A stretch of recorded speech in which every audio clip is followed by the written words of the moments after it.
जोहार साईचंद, जोहार साईचंद।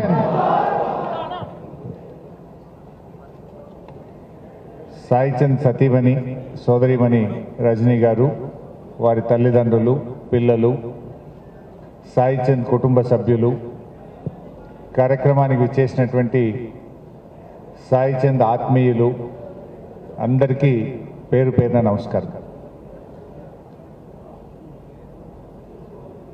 సాయిచంద్ మరణం అనేది నిజంగా మనం ఎవరూ ఊహించింది కాదు। నాకైతే ఒక కుటుంబ సభ్యుడిగా, ఒక స్వంత తమ్ముడిలాగా అన్ని రకాలుగా ఎంతో అండదండగా ఉండేవాడు, అన్నీ నాతో పంచుకునేవాడు, సంతోషం వచ్చినా మాట్లాడేవాడు, దుఃఖం వచ్చినా చెప్పుకునేవాడు। కొన్ని వేల కిలోమీటర్లు సాయి నేను తెలంగాణ రాష్ట్రం అంతా కూడా ప్రయాణించాం। ఇంత ఆత్మీయమైనటువంటి అనుబంధం సాయితో ఉండేది। కానీ ఆ రోజు ఉదయాన్నే ఫోన్ వచ్చింది, సాయిచంద్కు హార్ట్ అటాక్ వచ్చింది, కేర్ హాస్పిటల్ తెస్తున్నారంటే షాక్ అయిపోయినాం। నిద్రలో అసలు అది కలనా నిజమా అన్నంత ఒకేసారి అసలు షాక్కు గురయ్యాం। పరిగెత్తుకుంటూ కేర్ హాస్పిటల్కి వెళ్ళాను నేను। కానీ అక్కడికి వెళ్ళేసరికే పాపం సాయి మనలో లేకుండా పోయారు। కానీ ఈరోజు సాయి శారీరకంగా మనలో లేకపోవచ్చు, కానీ తెలంగాణ ఉద్యమకారుల హృదయాల్లో, తెలంగాణ ప్రజల గుండెల్లో చిరస్థాయిగా ఉన్నాడు। ఇందాక మా నిరంజన్ అన్నట్టు సాయి మాట, సాయి పాట ప్రవహించే నదిలాగా ఉండేది। ఆ గలం గలగల పారే నదిలాగా సాయి స్వరంలో నుంచి మాటలైనా పాటలైనా ఎంతో అద్భుతంగా వచ్చేది। తెలంగాణ ఉద్యమంలో కేసీఆర్ గారి సభల్లో సాయి లేని సభ ఉండేదే కాదు, సాయిచంద్ లేకుండా పెద్ద కార్యక్రమమే ఉండేటువంటిది కాదు। అంత గొప్పగా పార్టీలో, ప్రజల్లో, ముఖ్యంగా కేసీఆర్ గారికి చాలా దగ్గరైంది సాయి। కేసీఆర్ గారు కూడా ఎంతో ప్రేమించేవాడు। ఉద్యమ సమయంలో ఏ పాటలు రాయాలన్నా అటు రసమై బాలకృష్ణ గారు, సాయిచంద్ గారు కేసీఆర్ గారికి కుడి భుజంగా, ఎడమ భుజంగా ఉంటూ ప్రతి పాటలో, ప్రతి మాటలో, ప్రతి సభలో ఇద్దరు కూడా అద్భుతమైనగా మరి ఎంతో చేదోడుగా నిలిచారు। తెలంగాణ ఉద్యమాన్ని ముందుకు నడపడంలో కేసీఆర్ గారు అడుగులో అడుగేస్తూ సాయిచంద్ గారు చాలా చక్కగా మరి ఆయన కాంట్రిబ్యూషన్ మాటల్లో చెప్పలేనిది, మనం వెలకట్టలేనటువంటిది।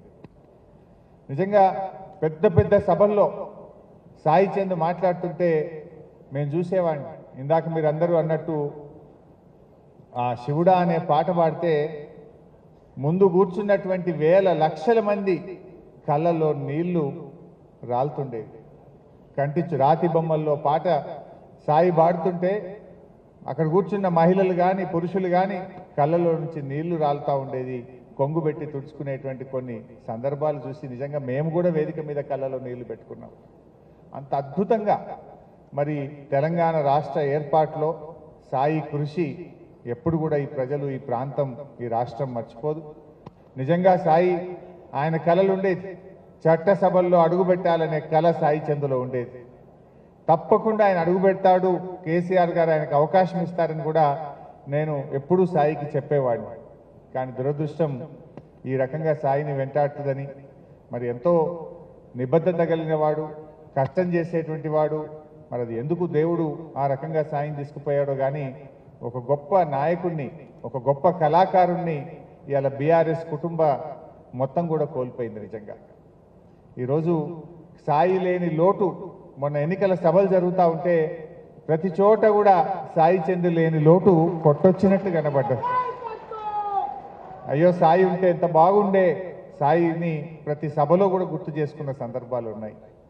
బట్ ఏది ఏమైనా సాయి మరి పాపం నిస్వార్థంగా సాయిచంద్ తెలంగాణ ఉద్యమంలో పనిచేసినాడు, తాను నాయకుడు అవుతాడనో, రాష్ట్రం ఎప్పుడు వస్తుందో తెలియని రోజుల్లో కూడా సాయిచంద్ ఈ రాష్ట్రం రావాలి, నా జాతి బాగుపడాలి, నా ప్రజలకు మేలు జరగాలి అని ఆయన ఎంతో నిస్వార్థంగా తెలంగాణ ఉద్యమంలో సాయిచంద్ చాలా కష్టపడి పనిచేస్తున్నారు।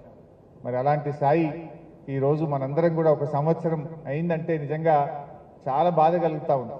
నమ్మలేకపోతా ఉన్నాం. ఇంకా మన పక్కనే సాయి ఉన్నాడా, మనలో సాయి ఉన్నాడా అన్నట్టుగా అనిపిస్తూ ఉంది.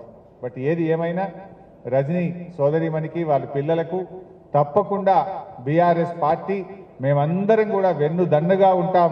సాయిని తెచ్చియలేకపోయినా సాయి లేని లోటు రాకుండా ఆ కుటుంబాన్ని చూసుకునే బాధ్యత మాది అని చెప్పి సందర్భంగా మీ అందరికీ కూడా తెలియజేస్తూ, మరి ధైర్యంగా ఉండండి.